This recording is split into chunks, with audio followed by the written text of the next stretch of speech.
美国宪法开篇有一句话，代表美国的是美国人民，但大木就觉得代表美国的是美国富人，这里面不包括美国社会中那庞大的已经部分实现美国梦的中产阶级。这不是造谣抹黑也不是站在资本主义的意识形态的角度去考虑，而是因为从美国的发展历史来看，这些中产阶级跟美国资本家的关系，并不像我以前所认知的那样，需要与资产阶级一起剥削无产阶级类似于一个萝卜一个坑，各有分工，总要有人去扮演角色嘛。真实情况还要更惨，只有在美国资本家需要的时候，才会和资产阶级一起剥削无产阶级，其他的时候，美国这些中产反而更像是瓜分美国资本家财富的累赘。说的通俗一点嘛，美国的那些中产阶级就是用来替资本家当炮灰，用来卖的，随时都有可能被抛弃，尤其是二战后极为明显。想着也是二战之前有一战，一战之前还有工业革命，工业革命之前还有南北内战，内战前面除了指挥黑奴摘棉花，还要想方设法的对外扩张，转嫁国内矛盾，正是缺人的时候二战后就不一样，工业化大局已定，巅峰时期的产能甚至能达到一周下水一艘航母，名副其实的世界工厂呢。冷战结束后，更是确定了世界唯一的超级大国地位。接下来要是还想扩张，只能是全球化，而且可以凭借强大的军事实力以及发达的工业基础，有效促进产业全球化、产业链全球化，甚至是资本全球化。但随着大量美国工厂的迁出，也给美国带来了一个很严重的产业空心化问题。不要觉得美国工厂迁出去，依旧还能为美国提供服务，这就是典型的自欺欺人。哪怕净资产确实是增长了不少，可增长的净资产是美国的净资产，是美国前10%的资本家们的净资产，跟绝大多数美国人1毛钱关系都没有的。相反资本全球化让美国无数工人的生活水平上限永远停在了20世纪70年代。去掉通胀，不但等于30年没涨工资，工作机会还少了。这里还没算不断增长的教育和医疗成本，购买力综合来说是下降的。哪怕美国迁出去的只是一些低端工业品产业链，境内依然还包有大量高端制造产业链。说实话，美国工人阶层不断下降的购买力水平，足够说明单凭这些高端工业品产业链养活不了美国整个工人阶级。否则美国为啥要改变产业格局为啥又要从制造业转战科技和金融？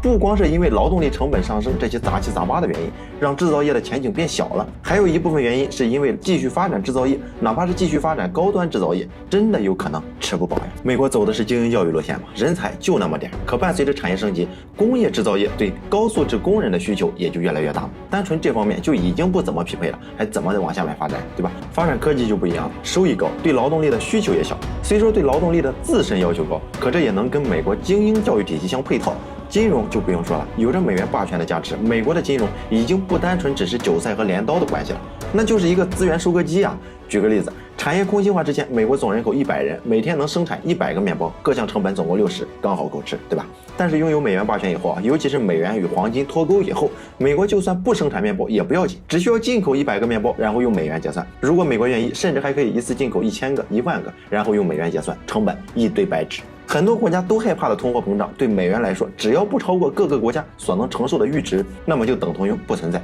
好处归美国，坏处让全世界买单。想明白了这一点，那么美国发展金融的目的就很明确了，就是为了更好更快的割韭菜，获得海量利益的同时，自身还不用付出什么成本。那么我们再看当年妥妥高收入，60、70年代平均年收入55000美元，接近美国全国中位数收入近6倍。在美国属于真正中产阶级的工人阶级，在产业空心化以后，还存在剩余价值吗？没有。工人阶级也因此成为被美国抛弃的第一代中产阶级，基本没有产出只能被大量廉价的娱乐消费品掩盖。关键这些廉价的娱乐消费品还都是美元霸权下的产物。你以为是美国政府自掏腰包发救济吗？是全世界在给他们发救济。资本家们不但不用投入什么成本，还能通过这些廉价消费品压榨工人阶层仅存的那最后一点点剩余价值。接替工人阶级的是华尔街、硅谷、跨国企业管理层等新中产，看着是跟美国的全球化格局以及科技、金融等方面的布局强相关。结果呢，这些新中产的命运跟前面的工人阶级如出一辙。08年经济危机爆发，具体过程不清楚颁布的救市政策怎么解读咱也不大懂，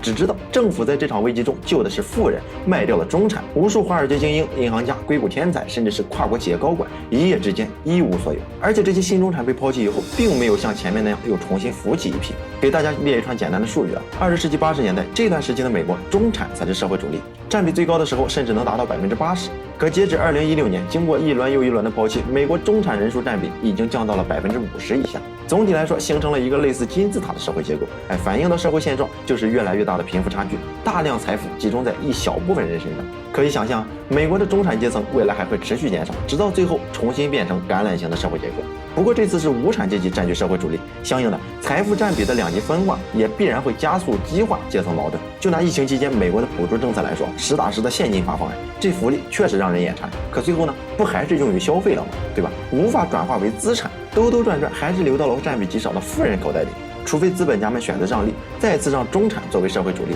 最起码能起到一个过渡作用，降低贫富差距，有效减缓阶层矛盾激化。但这里已经不是资本家们愿不愿意让利的问题，而是美国的社会结构还能不能回去的问题。首先，美国的产业结构已经变了，精英教育搭配金融科技立国，根本就没有那么多的中产位置，资本家们又不傻呀，不可能养着吃干饭，对吧？其次就是产业空心化问题，如今的美国 GDP 20.49万亿，差不多占全球20%，但其中70%都是诉讼服务、保险服务、金融服务等等。不仔细了解一下，估计很多人都忘了，这是工业水平曾夸张到一周下水一艘航母的国家。就算回头重新开始工业化之路，大搞基建，精英教育下的美国，大量高素质工业人才哪里搞？市场哪里搞？昂贵的劳动力成本谁来付？确实是可以慢慢来啊，心急吃不了热豆腐。可美元霸权又还能撑多久呢？对吧？美元霸权一完蛋，诉讼、保险、金融这些服务的泡沫又拿什么去支撑？这里还没算很多利益集团已经尾大不掉，想要改革，你还得先看看这些利益集团愿不愿意，执行力够不够，否则都是纸上谈兵。